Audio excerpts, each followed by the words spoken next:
Nothing about this feels real anymore. Not the news, not politics, not culture, not elections, not even wars. Everything feels staged, curated, and artificial to control you, leverage you. The craziest part is, though, you can feel it in your gut even if you can't articulate it yet. I've talked to a lot of you guys on the comments. I've seen your comments. I've had emails. A lot of you guys are saying the same thing. Something is off, man. The timing is off. The stories do not line up, and the explanations feel insultingly shallow. It's like we're watching a badly written movie where the writers got lazy and assumed the audience was too stupid to notice, right? And tonight I'm going to want to walk through why it feels this way, because it's not paranoia. It's called pattern recognition. Now, the first thing we're going to start off with is Epstein again, the situation, because it perfectly captures the moment we're in. Let's tighten this, because this is worse, much worse than people think it is, okay? Right? Now, this video right here, I'm just showing a clip of it because obviously I can't show the real thing and obviously it's blacked out. I just don't want to take any risk. But this video here, okay, didn't just circulate online, okay? Well, it did originally. It was published by the Department of Justice website today. Today. Not a leak, not a rumor, not a random upload, okay? Although it was in the beginning. But the DOJ put this video out. Then they quietly removed it. And here's the part that should make your stomach drop, really. This video was posted on the DOJ website as if it was part of the Epstein file release.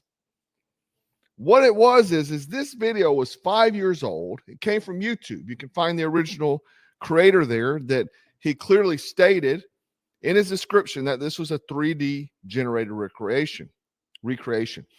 Although in the video that was released by the DOJ, it had timestamps for the quote unquote missing footage.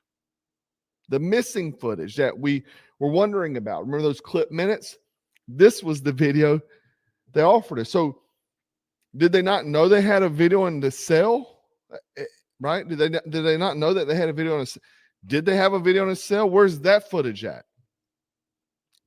But in other words, the DOJ published a CGI video labeled by its creator as fake and allowed it to exist as implied evidence in the most scrutinized death in modern American history. Let that sink in. That's not a mistake. That's not some clerical error. That's not, oops, sorry. That is institutional reality laundering. Think about what that actually means. Either the DOJ doesn't know what it publishes, so pretty much anything we see, the redacted files and so on, we don't know if any of it's true. The DOJ doesn't verify the sources, right? Or they assume you're too lazy or dumb to check. None of those options are acceptable. This isn't a meme page. This isn't X. This is the Department of Justice. And once they realized people noticed it, they pulled it. No explanation, no press conference, no apology. Most importantly, no accountability. As usual, just gone. Just gone from the website. Now, why this is worse than a cover-up? Because people keep asking, was Epstein murdered or did he self-delete? That's not even the most important question anymore. The real question is, why is the DOJ comfortable presenting a simulated reality as evidence? Why were they comfortable months ago bringing all the influencers up to DC with the fake binders of information that was 10 years old? That was, you got more information from the Netflix documentary about Epstein than in those binders. Okay. Bunch of redactions and those things as well.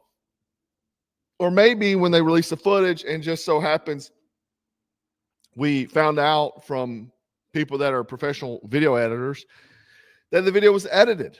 Well, then it was missing footage. It jumped minutes. Well, you didn't even need to be. You could just look at the minute count. I guess some, sit there and look at the minute count and that it's been chopped. But then they come out and then show you a video of two guys entering the cell area of Epstein. Now, do we know if they took him out? Did they exfil him, right? Pull him out? get into safe haven, because to be honest, Jeffrey Epstein is probably still alive, in my opinion.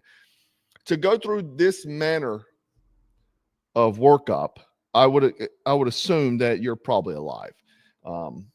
But all of this tells you something deeper, that truth is no longer required. It's only plausibility, only narrative continuity, only good enough to move on. And most Americans do. So you can't even blame them, because most Americans are sheep. I mean, you just have to admit, I didn't think that previously, but after this many years on YouTube, and whenever I show like freaking facts and people argue with me to death against it, even though I show them what's actually true, I realize most people are sheep, right?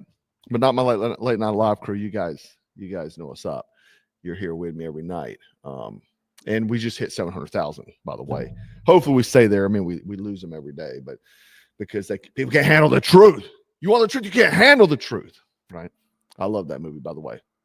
Anyway, when the Department of Justice starts publishing CGI as evidence, we are no longer living in a constitutional republic. We're living in what's called a managed simulation, right? Then the even crazier thing, and I hate to do it. I hate to play it. I didn't make it up. I'm not the one who said it, but you'll be mad at me because I played it. We have Trump here saying he's friends with Bill Clinton, respects him. And he's sad that the photos came out against Bill. Check it out. Don't be mad at me, though. He's the one who said it, not me. I didn't say that. I think everybody who's a child predator should be put in prison. Nice to him. He's been nice to me. We've always gotten along. Respect him. I hate to see photos come out of him, but this is what the Democrats, mostly Democrats, and a couple of bad Republicans are asking for. So they're giving their photos of me, too. Everybody was friendly with this guy. Either friendly bad Republicans, come out of him, but this is hold on, bad Republicans, because they want the files released. Did you hear the man? He said some Democrats, mostly Democrats, and bad Republicans. Bad Republicans because they want justice, but okay. But this is what the Democrats, I'm sure it's 4D chess, and I'm just a moron. Mostly Democrats and a couple of bad Republicans are asking for. So they're giving their photos of me, too. Everybody was friendly with this guy, either friendly or not. Weird.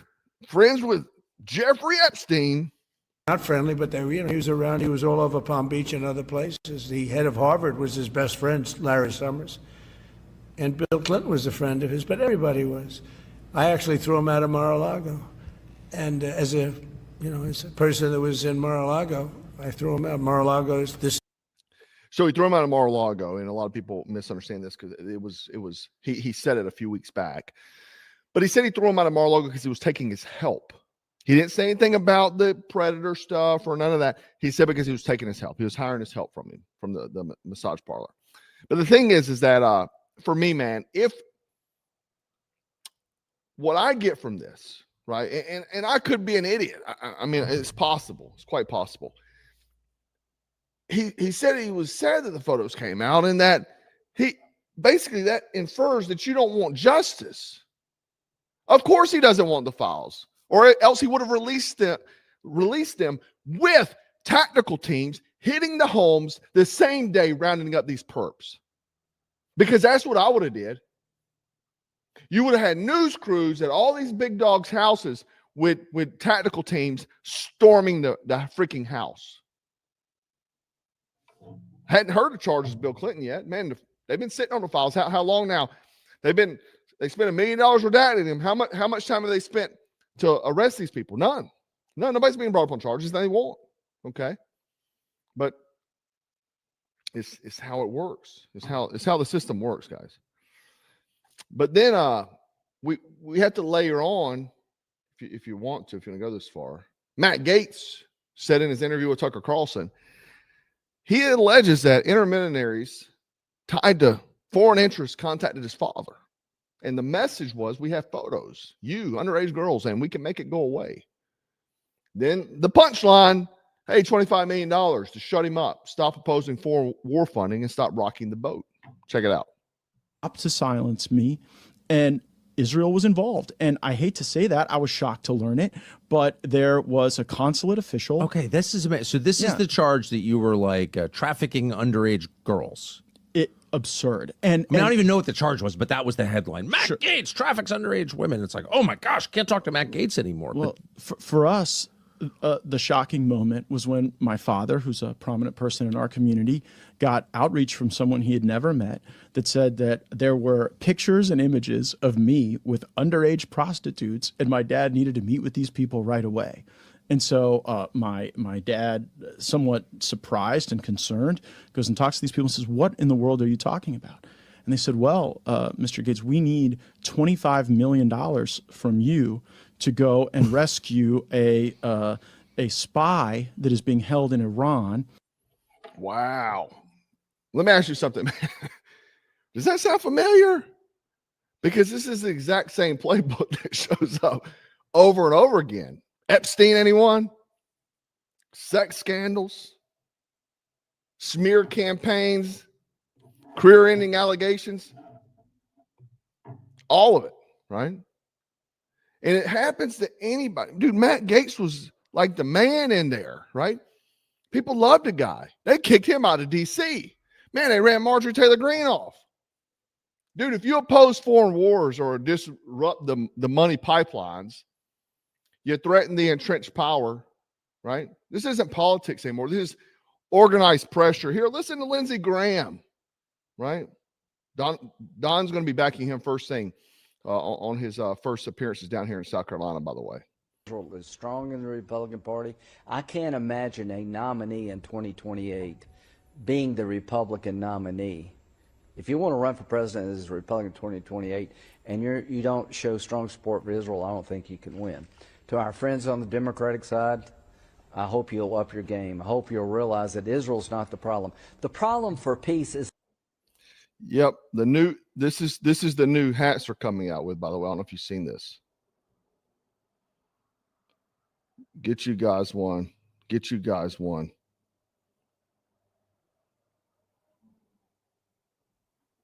Coming out fresh off the press. Now, while Americans can't afford groceries because they ain't came down, I don't know where that joke is, right? While we're rounding up Carlos and Juanita, meanwhile, Trende Arawa and the gangsters are running the streets, and the terrorists, right? The jihadists, while the cities are still rotting because all those swamp creatures are still in office. We got Lindsey Graham floating bombing Iran. He said I'm going to play that clip, but he also said bombing Venezuela. Yeah, he said that today. I don't have that clip, but I have the Iran one. You can go look for it for yourself. Check it out. They're up to no good. We obliterated the Iranian nuclear facilities. We did not obliterate Iran's desire to have a nuclear weapon. The regime hadn't changed at all. They still want to kill all the Jews, consider America the great Satan, and purify Islam.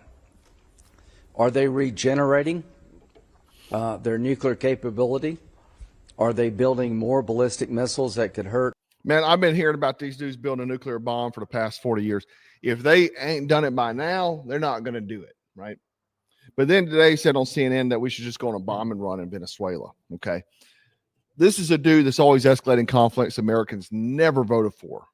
You have to ask yourself something simple. When was the last time you voted for a new war? You didn't. You didn't, because democracy stops at foreign policy, right? Wars are decided above your pay grade, funded with your money, and sold to you with more moral slogans. And if you object, you're called unpatriotic, isolationist, dangerous. You're called a liberal, right? It's funny how dissent always becomes treason right before bombs drop. If that wasn't bad enough for you, right? Let's talk about the culture layer, because this is where things get surreal. Turning Point brings out Nicki Minaj. Yes, the Nicki Minaj, the new face of the Republican Party. And I clipped this so you couldn't see her behind hanging out for those people. But that's the new face of the Republican Party, by the way. And, you know, someone told me years ago, an older gentleman, he said, I stopped voting a long time ago. He said, because the conservative party is nothing but a slow left. Seems to be apparent. Some organizations, this is the same organization, dude. We got old clips, right, where Charlie Kirk is saying she wasn't a role model. Listen. Cardi B. Okay, Nicki Minaj is causing dads to leave the home. Hold on, I don't think that's a good role model for 18-year-old black girls. I don't. Who do you get your art from? It's what values are they putting forward? Who cares? I love this woman. She's an amazing woman. She has a soul and a heart for the Lord. And words are words, but I know her heart, and it doesn't even matter. Now she's center stage.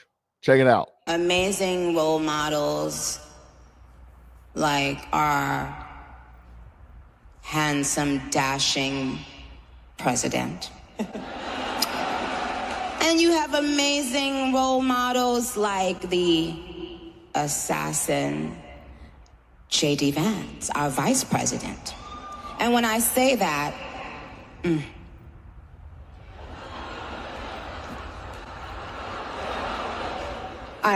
trust me, there's nothing new under the sun that I have not heard, so you're fine. Yes, we did. I love you. I love you. You have to laugh about it, truly. I have been called every single thing, and you know what? God is so good, you let it roll right off your back. And this is what's so beautiful about this moment, because if the internet wants to clip it, who cares? I love this woman. So she makes obviously flippant remarks about JD Vance. People laugh. And nobody's pumping the brakes, man. I looked at the comments, right? You know, the family needs privacy right now. Starter pack. Yeah. Seems like it. Seems like it, right? But this isn't strategy, man. This is confusion as branding. And truthfully, I feel sad for Charlie. I really do. Movements no longer stand for principles, man. They stand for engagement metrics. It's like goes back to the old gentleman that told me years ago that, you know, the right is nothing but the slow left. Clicks, clout, vibes, man. Consistency is gone, right? Morals, the structure we asked for, all gone, right? But here's where this all ties together. Okay, I'm going to tie it up for you, right? They're claiming, it's floating around that it was going to be J.D. Vance, the next plan. J.D. Vance with Charlie Kirk as vice president. And then Charlie Kirk would run for president, then Don Jr. This goes into not elected, but selected. And before you dismiss that as fringe, stop and think. He's winning in the straw polls right now. Do you still think elections decide outcomes? I want to know in the comments. Give me the answer. Do you really believe elections decide outcomes? Give me a 1 if you believe in the comments that you do, and then 2 if you don't, right? Or do they ratify decisions already made? Because we're being slowly walked into a world, they'll say, hey man, your constitutional republic doesn't work. People are too emotional, uninformed, too divided. So what's the solution? Technocracy.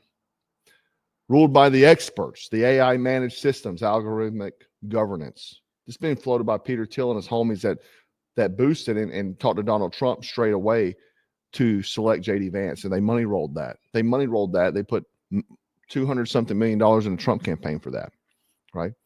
You stop having messy voters, no populist uprising, no inconvenient opinions, just optimize outcomes, okay? Right? That's how you end up with digital IDs, social credit, carbon scores, smart cities, 15-minute containment zones. They won't call them prisons. They'll call them efficient. You won't lose your voting rights overnight. You'll lose relevance. Your opinion will be fact-checked by machines. Your movement restricted for safety. Your food choices optimized, such as cricket flour, right? When you're eating, it's healthier. It's better for the environment. Less carbon footprint. Your speech will be flagged, your access throttled, and yes, cricket flour jokes aside, they will absolutely tell you this is better for the planet and for you. Freedom will be framed as irresponsible. Obedience will be framed as intelligence. Okay? And if you don't believe me, here's Donald Trump talking about why they're going to not build more houses. BlackRock owns them all anyway. If you didn't know that, Google it to fact check me.